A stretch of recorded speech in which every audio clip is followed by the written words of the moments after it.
Morning, everyone, and welcome to the first members experience of 2021.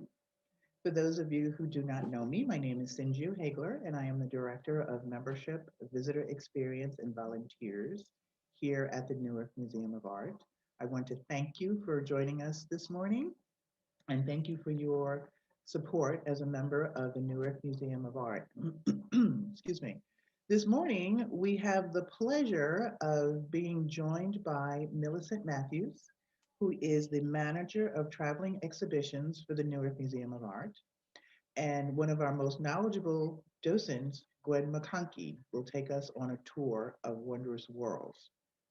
Before we start, I would just like to do a little recognition, a little acknowledgement. Thank the National Endowment for the Humanities for making this program possible. The NEH explores the human endeavor.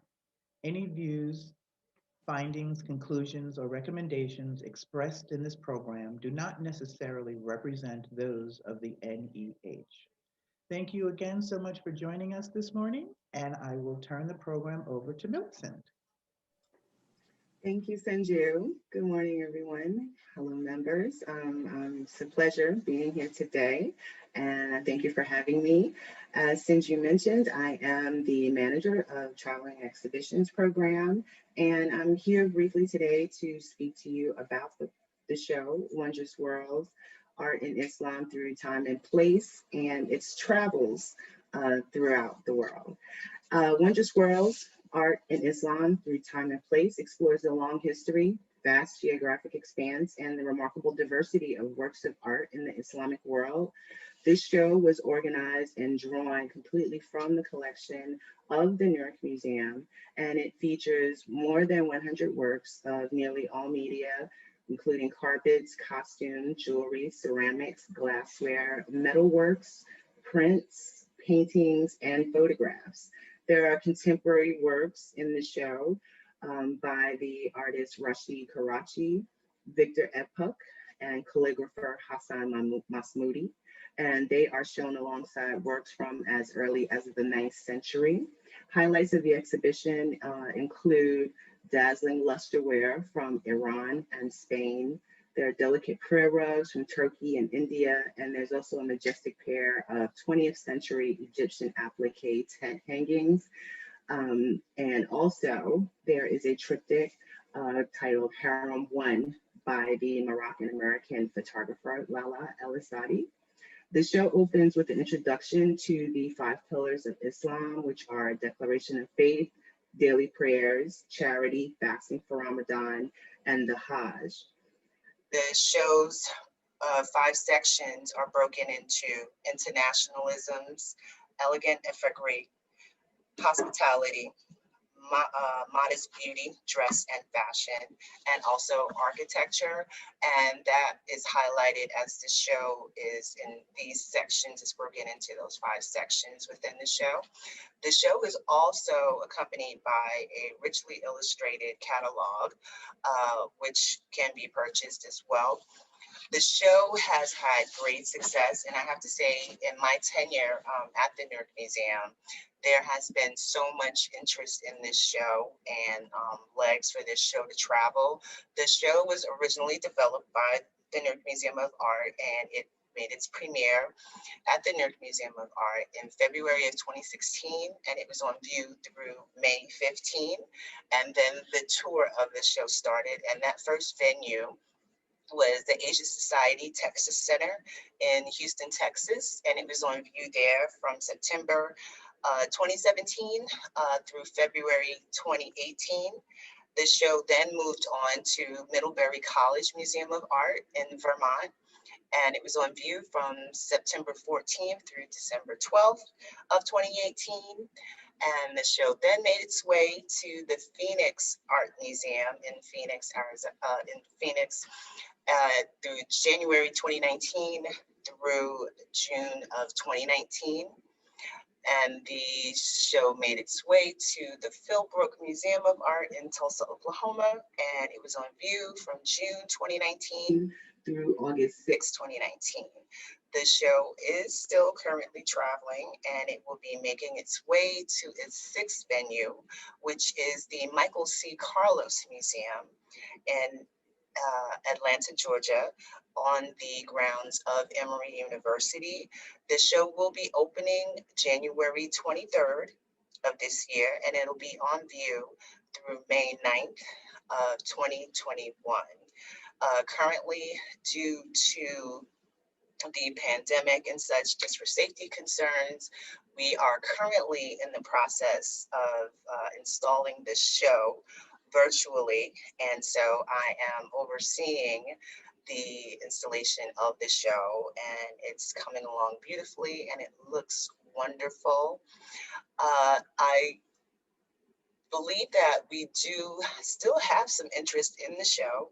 And so after the show closes at Emory University in May of this year, there is a possibility for the show to travel to at least a couple more venues. And that would probably be within the next couple of years or so. So it's really, really great to have a show that has such popularity. We've had great visitation numbers at all our venues. And in my travels and talking to people, it's really an introduction to them for those who really don't have a vast knowledge of Islam. So it's a really great way to introduce people to Islam through the objects, which span all over the world, as I mentioned, from the Middle East to Spain to North and East Africa. Fortunately, I will not be able to stay very long. As I mentioned, we are installing the show virtually online, so I will have to get back to that, and I will miss Gwen's tour, but I look forward to viewing it later. And if you all have any questions, I would be more than willing to have them. If you could ask, your question and have it sent to me, and make sure you put your contact information. I'd be glad to get back to you personally. And again, thank you so much for your time, and I look forward to the tour and enjoy. And thank you for having me. Back to you, Shinzu. Thank you so much, Millicent. I really appreciate it. Oh, you're welcome. And as Millicent said, she is overseeing the installation of the show at Emory University in Atlanta. So she's got a skedaddle, but she is more than happy to answer any questions you may have about the show. Just post them in the chat, and we will make sure that she receives them. I do see that, and I will ask this one question because I see someone answered it before Millicent scooted away from us. Will it ever come back to Newark? I don't know. It may, or you never know. Right now, there aren't any plans for the show to come back to Newark, but due to its popularity, it's definitely something to think about as well. And I would love to be able to get the opportunity to come back, and maybe I could discuss the show in more detail, maybe show some installation photographs of the different venues and show how each show is interpreted slightly differently at each institution, be able to answer some questions and so on. So right now there are no plans for the show to come back to Newark, but you never know. Sounds like we have another member experience in the works, having Millicent come back and talk about the travels of exhibitions from the Newark Museum of Art. Thank you so much, Millicent. Oh, so thank you. I'll turn it over to you, and we will all now enjoy your tour of this exhibition. Thank you. Well, good morning, everyone. Well, welcome to our virtual version of Wondrous Worlds, Art and Time through Islam through Time and Place. It was the opening shot of the Newark Museum's exhibition of the show. And as Millicent said, there were over 100 objects. So our virtual tour is going to be a small subset of these, but hopefully we'll cover the big themes, including religious and secular work, works from near and far, and historical pieces, as well as those to the present. So take a look at sort of the patterns, the shapes, the colors, and also a peek at some of the label copy to see where they're from. And so let's talk about it. Islamic art is actually a really broad term, and it's really hard to put your arms around in some ways because it's not necessarily religious art, but it includes all the art of the varied Islamic societies and cultures. It spans over 1,400 years, and it covers many lands and populations and a range of artistic mediums. I'm going to start with a little background on Islam and some basic tenets. And I want to say at the outset that if I say something inappropriate, please forgive me. I'm a docent, I've learned it, but I'm not an expert. So feel free to use the chat if I misspeak egregiously. If we were in person, I would invite you to correct me, but we'll move on. So let's start. Islam is said to have started in the year 610 of the Common Era, following the revelation to the Prophet Muhammad. Its essential religious concepts and practices include the 5 pillars of Islam. So let's start with the first and move along, Leland, with the Shahadah, the declaration of faith. And it is represented here by the Quran, which is a compilation of all God's revelations to the Prophet Muhammad, and it was compiled after Muhammad's death. This particular Quran is from, the original is from 1789. It's handwritten. It would have been, writing it would have been an act of devotion and a proud act of devotion. It is inscribed by the writer as Muhammad. We know when it was because he signs his name. We know the date, and we know that it was finished in the month of Ramadan of that year.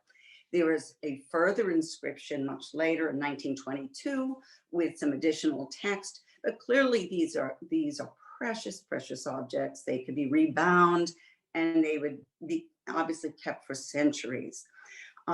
Let's go to the next page, Leland, because I'd love to see the calligraphy here. A Quran is always in Arabic because Arabic is the language in which God spoke to Muhammad. Arabic is written and read right to left. And in this case, it's in a very specific script, the Thuluth script, which I find it hard sometimes to describe because my understanding is it's like a font, but more than that, that they are not, different scripts are not equally legible to different people. So in this script, the Thuluth script, it has a very specific, obviously, style. And you'll notice, if you look closely, these red dots. As I understand it, these are meant to be vowels and vowel sounds, so they would help with pronunciation. And what's important here with the Quran is that there is the beauty in the meaning of the Quran. And in the Islamic sense, there is beauty in the way it is written. The calligraphy itself is meant to be beautiful. So calligraphy as an art form is very important in the Islamic world, and you're going to see it in many places. So let's look at the second pillar of Islam, daily prayers. A practicing Muslim is expected to perform prayers 5 times daily. A worshiper would ritually clean themselves before supplicating in the direction of the Kaaba in Mecca and reciting prayers in a ritually clean environment. Spiritually clean environment. So in this case, when we look at this beautiful, beautiful prayer rug, you'll see this wonderful patterning, colors, very, obviously, these repeating geometrics, stylized florals, very common. You can almost see the directionality of this rug, that it would be laid down facing Mecca. You see these points. If you look in the center, you see this beautiful red field with flowers, and it almost forms a niche. It's a virtual mihrab in a mosque. The mihrab would be the portion of the mosque that is facing Mecca. So here, if you can almost picture it, kneeling here, you have your own mihrab, you're facing Mecca. And if you look at the green field, look closely within the green field, you'll see two what appear to be water hewers. One curator talked that these are meant to symbolize the waters of paradise, but I also know that these hewers might be used for ritual cleansing for your prayers. So either way, again, beautiful symbols for the Muslim faith. Now, the object on the left is a little bit different. It is an astrolabe, and it was used by Muslim clerics as well as for specifically in the Islamic world. It was used to calculate the time of prayers and the direction of Mecca. That different plates provide, if you look at it, where the latitude and azimuth, and so it was almost like, what's the word I'm looking for? An astronomical tool as well. But for me, this is interesting, and this is a sidebar, forgive me, but there is, if for any of you who have seen his Dark Materials on HBO, there is which is a fictional show with a fictional device called an ethiometer, and clearly Hollywood used the inspiration of an astrolabe to create their little fictional device. I couldn't resist putting that in there, sorry. Let's move on here to the third book, Fasting for Ramadan. Ramadan is the 9th month of the Islamic calendar, lunar month, so it does not coincide with the months as we understand them. It does shift a bit from year to year. This year, Ramadan would be April 12th to May 12th in the United States. You would be expected to fast all day from sun up until sundown. No eating, no drinking, no smoking. However, it's a celebratory month. You are celebrating the fact that God provided these revelations to Muhammad. So at the end of the day, when you break the fast, it's a bit of a celebration. It's either a family feast. And so we represent that with these beautiful ceramics from Fez, Morocco. This platter, and the item on the left, you can see it's a jobana. And I don't know if it looks familiar to any of you, or you have anything similar at home, perhaps a soup tureen.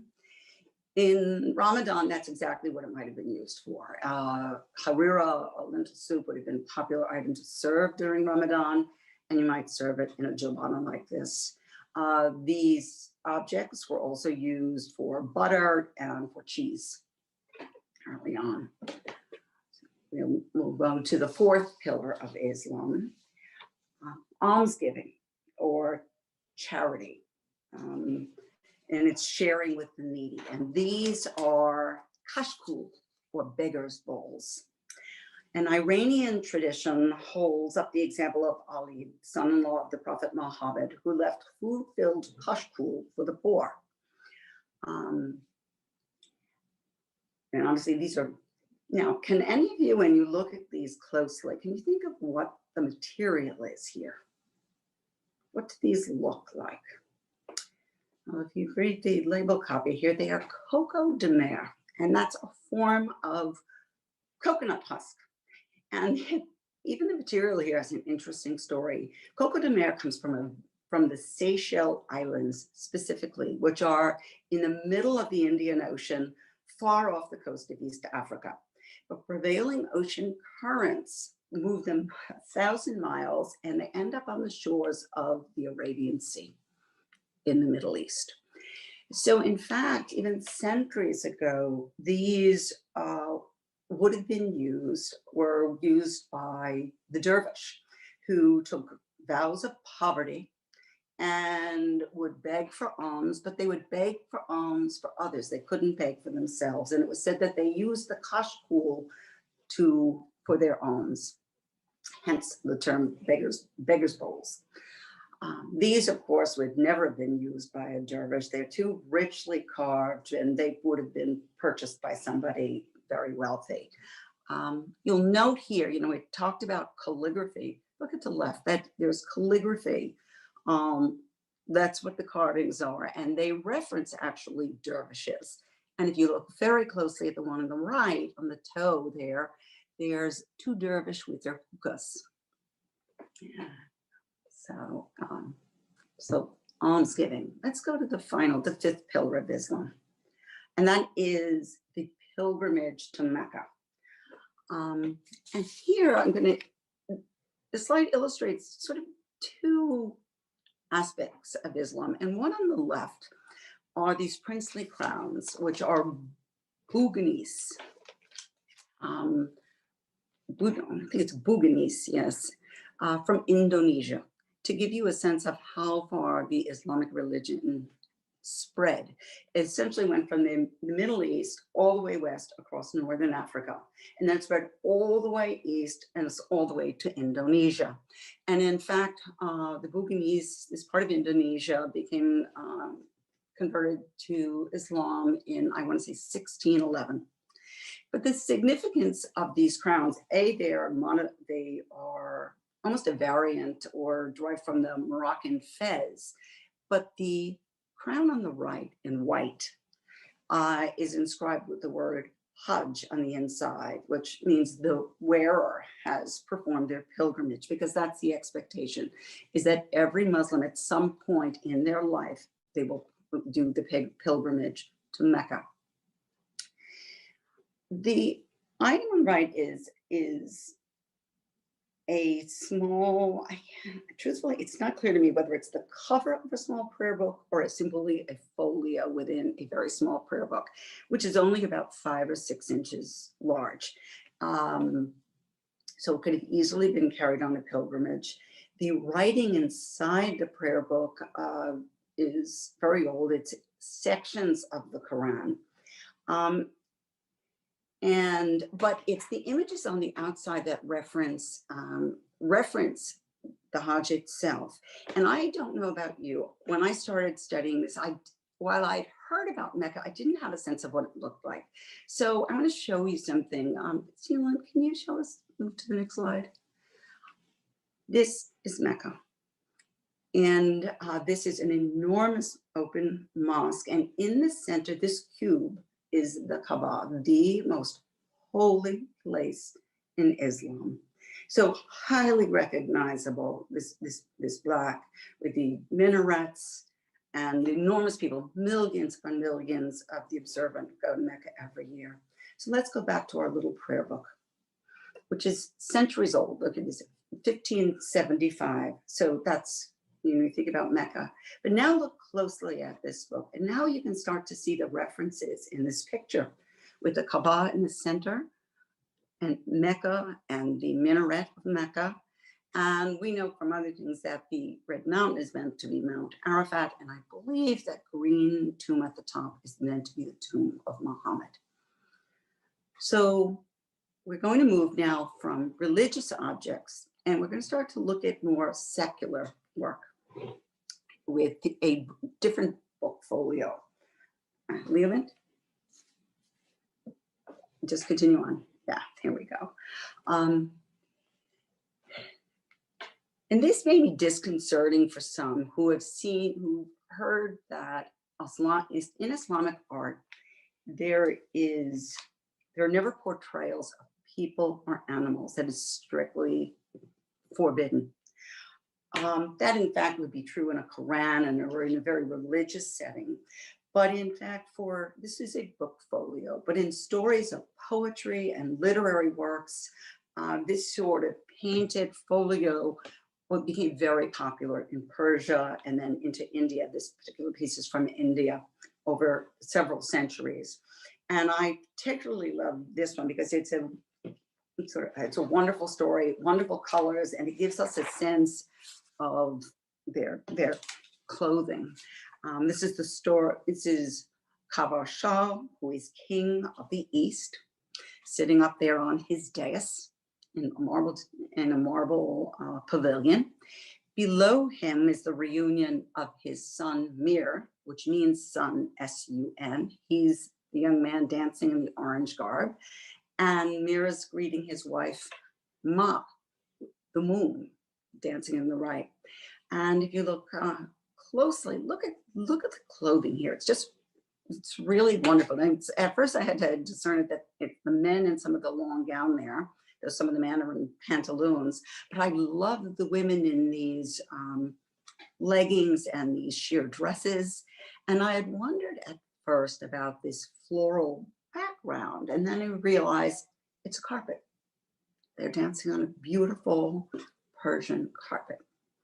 So really lovely work, beautiful colors. We're going to continue our exploration of secular objects. And here we're going to look at a musical instrument. Actually, if you look in the case, there is the sarinda on the left. The center is actually a tambourine. And then I'll come to the game box last. But this sarinda is a musical instrument. It's carved out of a single piece of wood.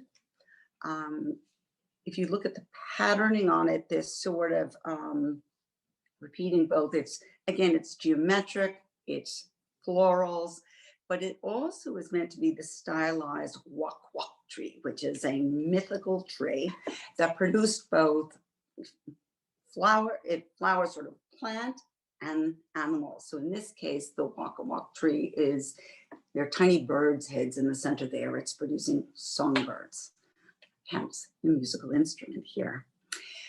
The game board there is very interesting because chess, backgammon, pachisi were all popular games in Islamic culture. And in fact, this sort of carved piece that we see, this game board, was so popular, and this type of inlay, geometric inlay, was so popular that they have a tough time figuring out where this is from because it would have been so common across the Islamic world. Now we will move on to another aspect of internationalism. And I'm going to stick with this slide for a while because this is a different story. We've talked about the spread of the Islamic world. Here I'm going to more talk about how the Islamic world interacted with another culture, specifically here, China. So are these pieces Chinese or Islamic? In fact, they're both. The back row are all Chinese pieces. The two in the front are Islamic pieces from the Middle East. Essentially, the Islamic world controlled all the trade routes, the overland trade routes, and overseas trade routes. Especially, we all heard about the Silk Road for many centuries, starting in like the 8th century.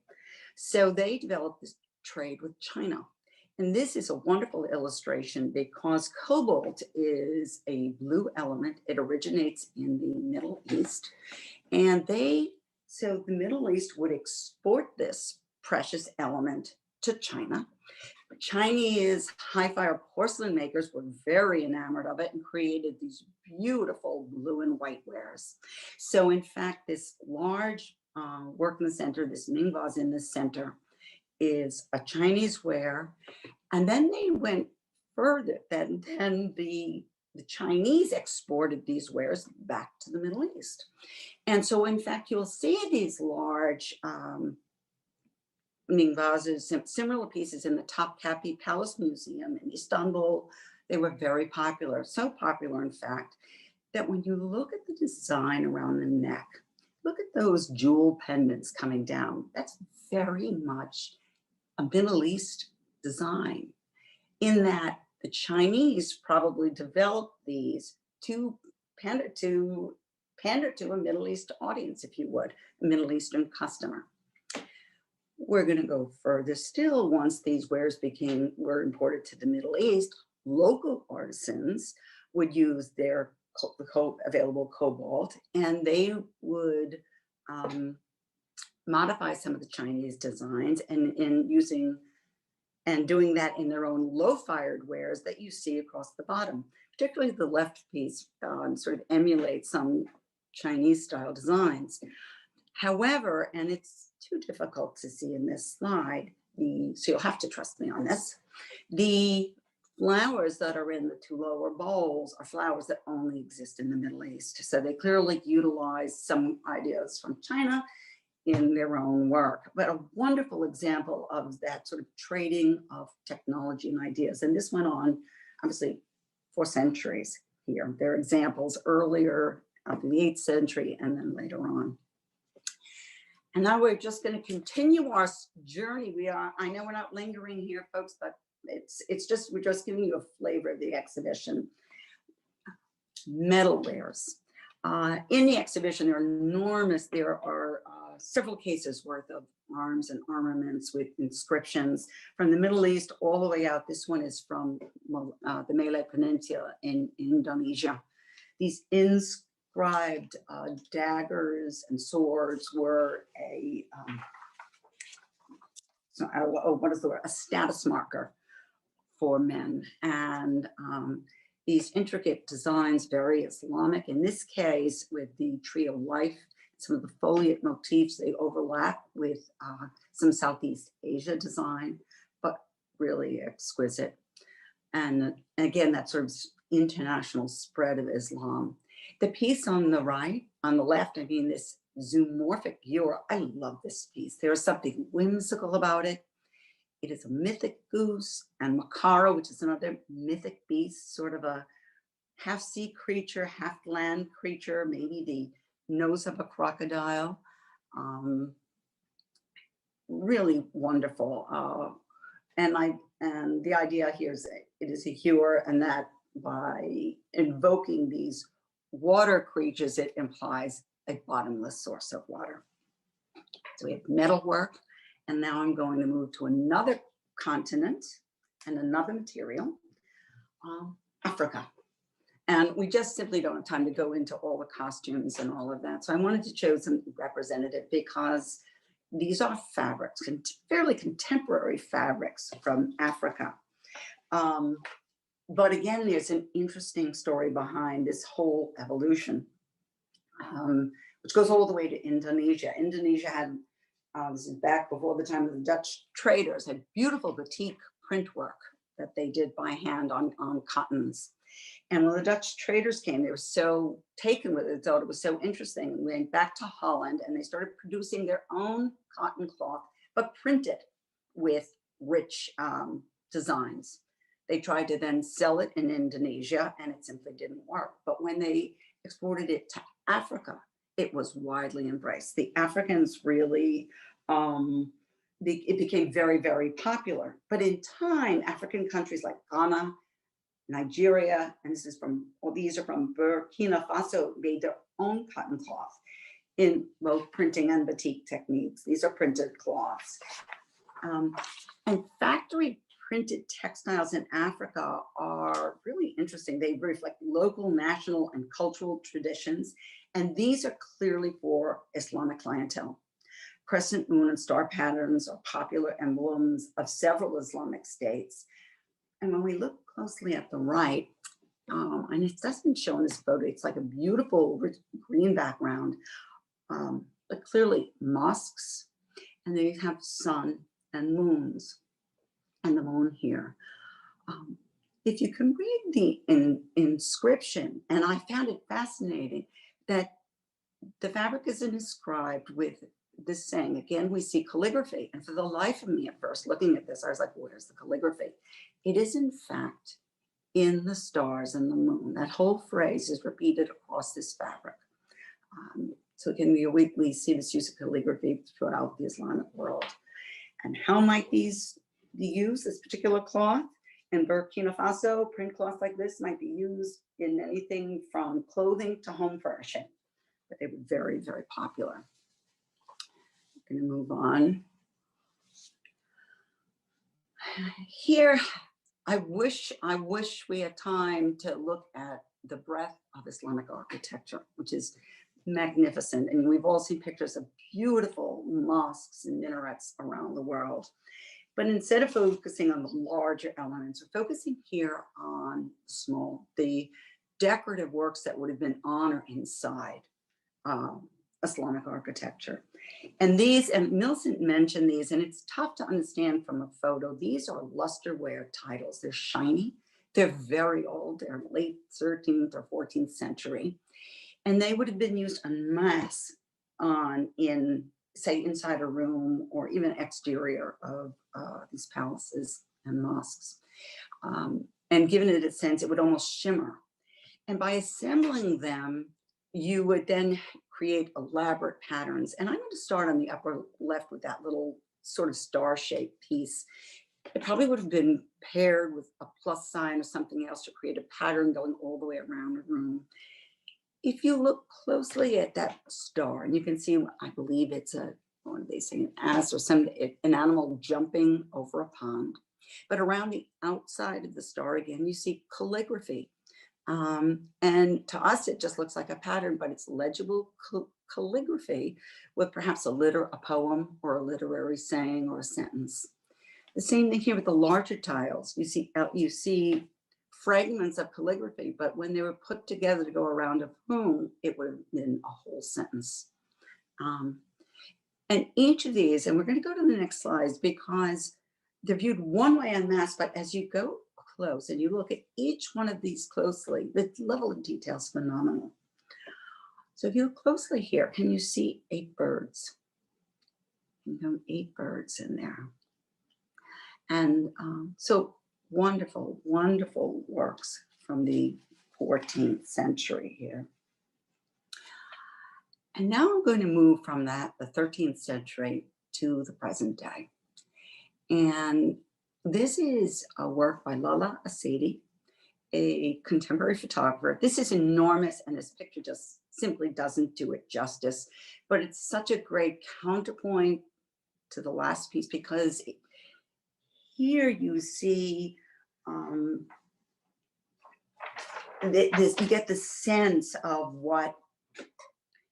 Islamic architecture and what a room would feel like with all of this tile work. But what's interesting here is the woman at the center. Is she swallowed by it, or is she enthroned by it?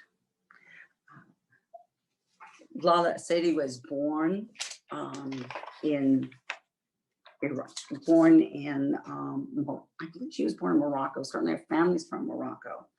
And this is harem. And in fact, as a harem is a private space for the family of a prestigious official or leader.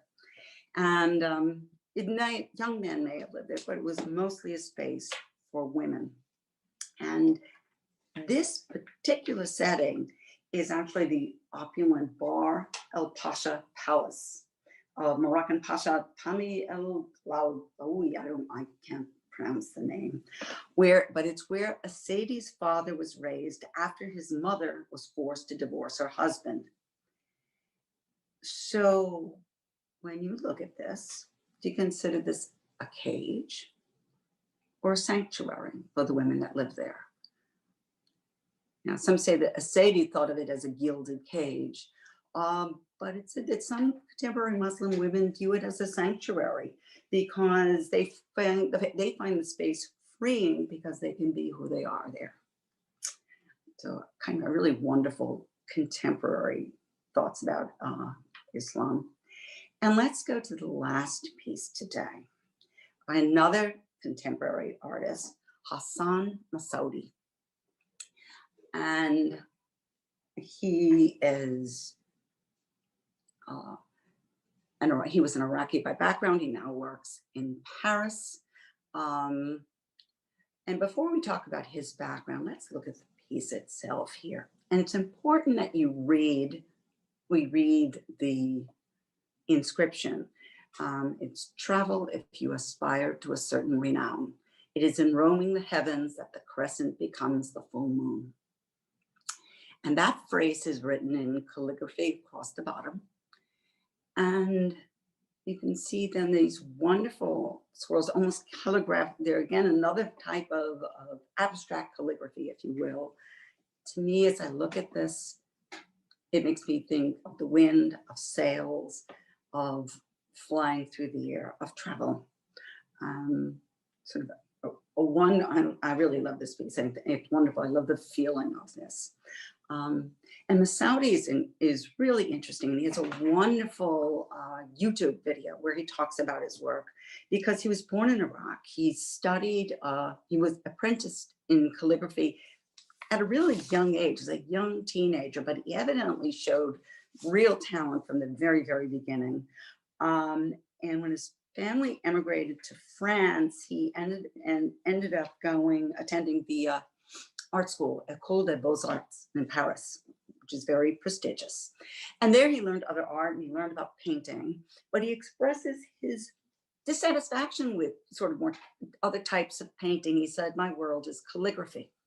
And he decided to express his art in that fashion, so that the way he works, his collection, he collects fragments of poetry, literary works to provide inspiration, and then uses these almost, I don't know if I can say the word, calligraphic strokes, rather improvised strokes to create his pieces. Does it remind you in any way of graffiti? Because it's interesting. He talks about how much he enjoys graffiti, and it's not graffiti, it's very deliberate art, but he has collaborated with graffiti artists and experimented with it himself because he feels it's art for the masses, it's expressive, it's gestural, and that's what he endeavors to do with some of his work. So that is it. I want to thank you for joining me today. I will mention, and before we end, I will mention that these two large panels on the right and left, I can't pronounce, they are decorative panels, and they are fabric panels that would be used at celebrations in Egypt and other places. So, but thank you for joining us. I hope you've gotten a sense of some of the objects here, the breadth of Islamic culture,